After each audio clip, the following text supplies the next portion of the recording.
It's a new day at Car and Bike and we are back again with another electric vehicle. Ladies and gentlemen, this right here is the new MG Windsor EV, the third electric car from JSW MG Motor India after the ZS EV and the Comet. Now, you saw the exclusive first look on our channel some time back from the Indonesia Auto Show. There it was called the Cloud EV. Now it has come to our shows as the MG Windsor EV. We are here to drive this and find out how good is this electric car, what are the features that you get and should you be considering it. Ladies and gentlemen, welcome to Car and Bike. I am Seshan Vijayaraghavan and this is the review for the MG Windsor EV. Got my heart no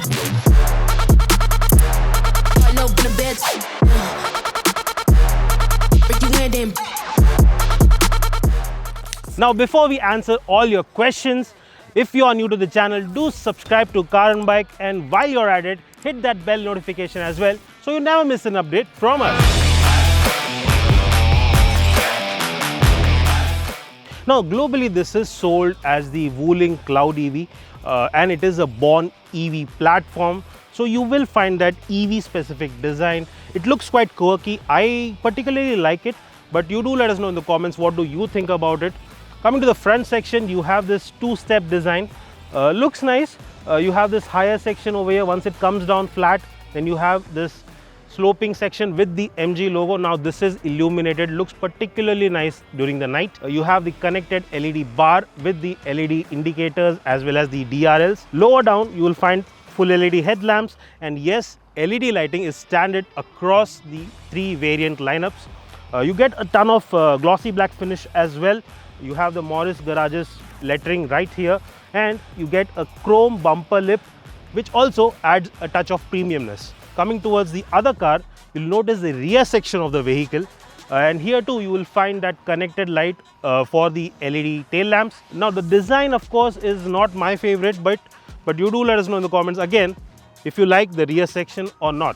You have the embossed chrome lettering for the Windsor as well as the MG logo, and a similar chrome treatment and glossy black finish for the rear bumper. Open this boot and you will find that you have an enormous boot space as well. The lower and the mid-spec variant gets about 604 liters of luggage capacity. This top of the line variant gets 580 liters. Not bad at all. In fact, that is a good size for a car of this category. The MG Windsor EV adopts what the company calls Aeroglide design, which allows for better aerodynamics. And because of this design language, you will also see that the car comes with a pair of flush fitted door handles and a first in segment glass antenna. Now the MG Windsor is available in 4 colors, and this here right here is the turquoise green, which particularly has grabbed my attention. The wheels also look pretty nice. You get around 18-inch of diamond cut alloys over here. You get this nice big block patterns. They look quite nice. In fact, even when the car is rolling, the wheel looks very nice. You do let us know in the comments if you like them. The lower variant, the base variant, will get a set of 17-inch steel wheels with full covers, whereas the diamond cut alloys are standard with the mid-level and the top-of-the-line variant. Now, being a born electric vehicle, the company has also managed to liberate the size of this vehicle. Now, in comparison, or to give you an idea, this is slightly bigger than the Maruti Suzuki Ertiga, and the wheelbase too is almost as much as the Ertiga. This is 2700 mm, and that has allowed the company to liberate a ton of cabin space, and I'll talk about that later once I get into the car. Now, the total length of the car is around 4.3 meters, the width of the car is close to 2 meters, and the height is around 1.7 meters. Now that is a big size, and you also get a nice 186 millimeters of ground clearance, so that is also quite decent, and for the Indian roads that might just work.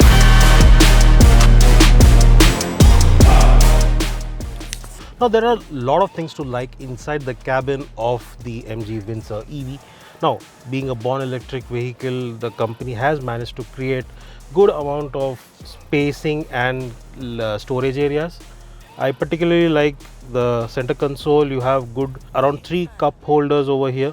You have a wireless charger right here, another storage compartment, and you have a large storage box here as well. You can slide this out to expose more storage area, and access the USB ports as well. You get both a Type A and a Type C. Type C is for charging, Type A is for your data cable. Now you don't have to worry about that because you get Apple CarPlay and Android Auto both as wireless. Now coming to the features part, this is the biggest highlight of the cabin, a 15.6 inches of infotainment screen. Now this is a touchscreen unit and you have a ton of apps here. You get all wireless connectivity including MG's connected car technology with a host of features including voice control. With the MG iSmart, the company is now offering more than 80 connected car features, which includes over 30 English commands, remote car controls, and a MG App Store offering Geo apps and AI features. Sadly, due to our limited time with the car, we did not get to test all these functions except for the voice control feature, which works fine, but it has its limitations. MG also offers a digital key with the car with sharing capabilities. However, it was another feature that we could not experience during the drive. Then you have a 8.8 inch instrument cluster also, which is a digital unit, and it is not the most attractive one when you see this, the size, the disproportionate size of these two screens. They look a bit awkward and don't go that well. This could have been slightly bigger, or it could have been more attractively positioned. But yes, at the moment I'm not a big fan of it. Another thing that I am not a big fan of is that almost 90% of the cabin's in-car controls have to be done through this touchscreen. Now we have seen this trend coming on in a lot of cars, especially EVs. I'm not a big fan of it. Let us know in the comments if what do you think about it. But this is MG has taken it to the next level, because the touchscreen has to be used for controlling these curtains for the sky roof. Yes, you do not get a sunroof, you only get this panoramic sky roof. And to control the blinds, you will have to use the touchscreen. You will have to use the touchscreen for AC controls as well. Luckily, you get some physical controls here for the blower and auto setting. So that is one area that I'm happy with. You also have to use the touchscreen to control the ORVMs. Yes, because you can either use the touchscreen or you can use the steering mounted controls. And this is a multifunctional steering wheel. So thing is that you will have to press this particular toggle to switch between ORVM's control and AC controls, and you have to use this toggle to switch between the trip control and the music controls. Now it will take some time getting used to. During our short experience, it did take us a while to understand. Now it's not too bad. Once you get a hang of it, you will be much more comfortable with it. But for new drivers or someone who's new to such kind of controls, it will take some time. And I am not a big fan. Yes, as I said earlier, again and again. But you do let us know what do you think about this modern way of giving you in-car controls. The steering is nice. It has a nice feel to it. It is quite slim. You get a flat bottom design. The gear stick, of course, is mounted to the stock column, so you have this. And if you are used to Indian cars where you get the indicators on the right, you will be quite comfortable because the indicator and the wiper controls are on the right stick, whereas the left stick is for the gear controls. And again, the seats, these are quite nice. MG calls them lounge seats, and they are nice. You get an all black treatment as standard, and you get this quilted pattern with these very cushy set design, and I particularly like. They are very comfortable. They might look too soft, but they aren't. They are soft in the right amount, and the firmness is also right amount, so you will be quite comfortable. You get good amount of shoulder room as well. Headrest is also nice, and you get ventilation function for both the driver as well as the co-driver. There are 3 trims on offer: Excite, Exclusive and Essence. And while the base trim gets fabric seats with manually adjustable driver seat, the other 2 trims get 6-way power adjustable driver seat. Other features include cruise control, a tilt and telescopic steering wheel, all 4 power windows and 9-speaker audio system from Infinity. Coming to the rear seat, you get the same kind of experience with the seats. These you get this quilted pattern, and thanks to it being an EV, you have a flat floor. So yes, 3 people, average size people of course, sitting here abreast won't be an issue even for long journeys, but someone of my size and stature, you might able to fit only 2, and that is fine, because if you do that, you get a central armrest as well with cup holders. Now it goes a bit too low for my liking, but that's fine. That's not something I am bothered with. But you see the amount of space I am getting here. Now this is set to my driving position. I am 5 feet 9 inches tall, and despite that, I have tons of knee room, a good amount of leg room. I can just put it underneath the seat as well to get a more comfortable seating with better under thigh support. Now this is one of the few cars I've reviewed in some time that has offered me the perfect amount of under thigh support, so I'm very happy with that. You get only one AC vent over here, but that is good enough. Cooling of the car is quite nice. Well, you do get a USB port here as well with a holder to keep your cell phone. So it's a Type C unit, good thing. You get more pockets on the front two seat, behind of the front two seats as well. So you can store some paperwork or your cell phone or a laptop. You get headrest adjustable for all 3 passengers. And as I mentioned earlier, the 60-40 split seats are standard for all variants, and that is because you also get recline function, and this is right now a bit quite upright and comfortable position, but if you are in a mood for a more relaxed seating, just pull this lever and you can just push this back, and this is more than 130 degrees of recline action. So if you are in a more leisurely mood, just do that and enjoy this panoramic glass roof while you are on a long drive, while your chauffeur is driving you around.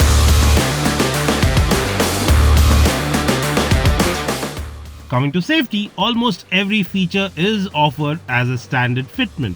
This includes 6 airbags, 3-pointed seat belt with reminders for all passengers, hill start assist control, hill descent control, electronic parking brake with auto hold, rear parking sensors, and a tire pressure indicator. Other bits include all 4 disc brakes, ISOFIX, rain sensing wipers, auto headlamps, and LED rear fog lamps. The exclusive and Essence variants additionally get 360-degree view cameras, LED cornering lights, and a proper tire pressure monitoring system.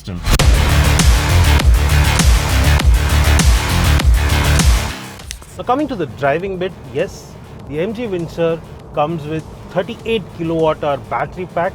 Now this powers the electric motors. It's the usual PMS motor, and it sends power to the front 2 wheels. Yes, it's a front wheel drive vehicle. In terms of output, you get about 134 brake horsepower from this motor, and the torque output stands at 200 Newton meters. And these are decent numbers. These are quite good numbers considering the segment. It is quite sufficient, and the car performs nicely. Yes, it is nothing that will blow your mind off. It's not very instant acceleration, that push that you usually expect from EVs. That is not there. However, it is not bad at all. It is quite agile. It is quite quick, decently quick, and it can keep you engaged at all times.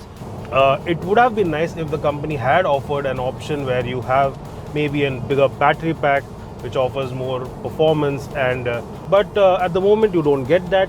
As for the car's performance, as I mentioned earlier, it does feel quick, it does feel quite capable, and we have been driving this car for close to 150 kilometers throughout our day, and I never felt that it lagged.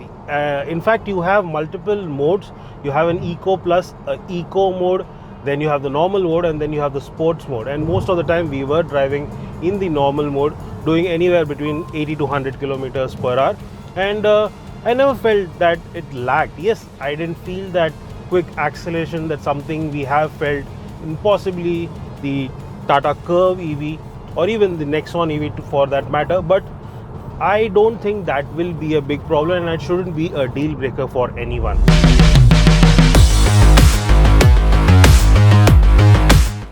Coming to the range, the company has claimed a range of 331 kilometers. That is a decent number given the segment the company wants to position the MG Windsor EV at. However, we will have to see how the real world range will be. However, we will do a real world range test once we get more time with the car, and stay tuned for that video on the Car and Bike channel. Now globally, the Wuling Cloud EV is offered with a 50.6 kilowatt hour battery pack. While there is no change in power output, the model does offer an improved range of 460 kilometers on a single charge. And I hope MG does consider bringing that to the Indian market as well.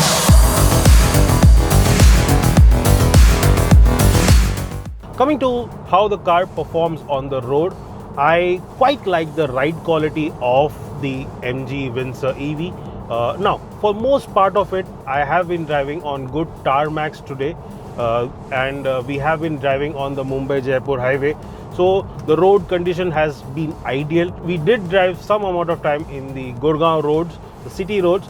So most of the driving has been on the tarmac. So it won't be right to tell you that the ride quality on this car is good at all kind of terrains. However, I think that so far the experience has been good, and it is quite plush. It has the right amount of softness. It is not too stiff nor it is too harsh, and I think the ride quality is something that you will certainly love. As for the handling, the car does feel stable. Even when we are doing triple digit speeds on the highway, the car did not waver, and I am quite happy with how the car performed. However, one problem I have with the Windsor is the steering feel. Yes, in regular city condition, low speeds, it is good, it is light and quite maneuverable.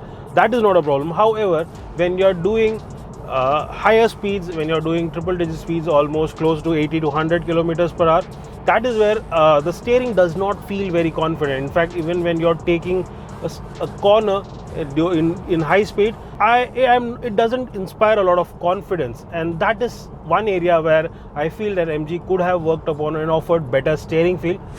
As for the NVH levels, just being an EV, the car is quite silent.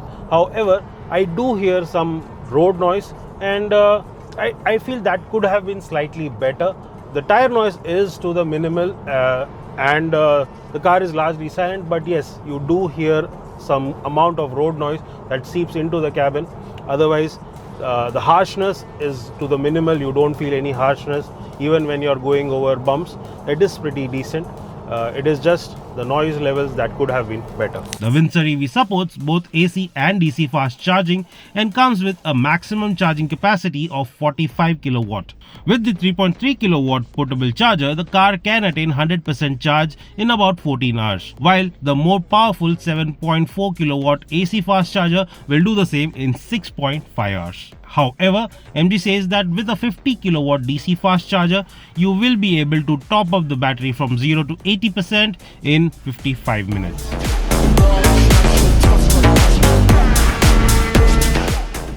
The three variants of the MG Windsor EV are priced between 13,50,000 rupees and 15,50,000 rupees ex-showroom. At this price tag, the new electric car from MG directly competes with the likes of the Tata Nexon EV and the Mahindra XUV 400. However, MG does offer a special purchase plan for the Windsor EV, and it is called Battery as a Service or Baas. Simply put, here you will be only buying the vehicle but pay a monthly subscription fee to use the battery pack depending on how much you drive. MG does offer multiple plans according to the driving needs, and also the option to buy the entire car with the battery pack as well. But customers opting for Baas will be able to get the car for a lesser price. However, if you do decide to take the Battery as a Service program, then you can get this electric vehicle from a starting price of close to 10 lakh rupees, and that is an attractive number. However, we have our doubts and some questions on how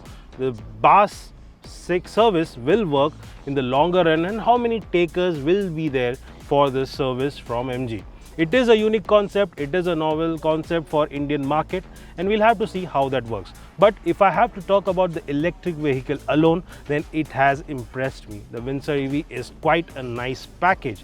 It looks quite quirky. There are a ton of features that are standard, and in fact, a lot of them, even in the base variant, will keep you happy. Yes, the range is nothing to go to town about, but it is more than enough if you're going to spend close to 90% of your time driving around in the city with some occasional highway runs, and for that this should certainly work.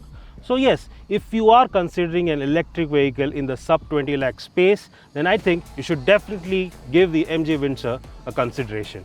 And if you like this video, give it a thumbs up and share it with your friends. And for more such content, keep following Car and Bike. This is Session Vijay Raghavan signing off.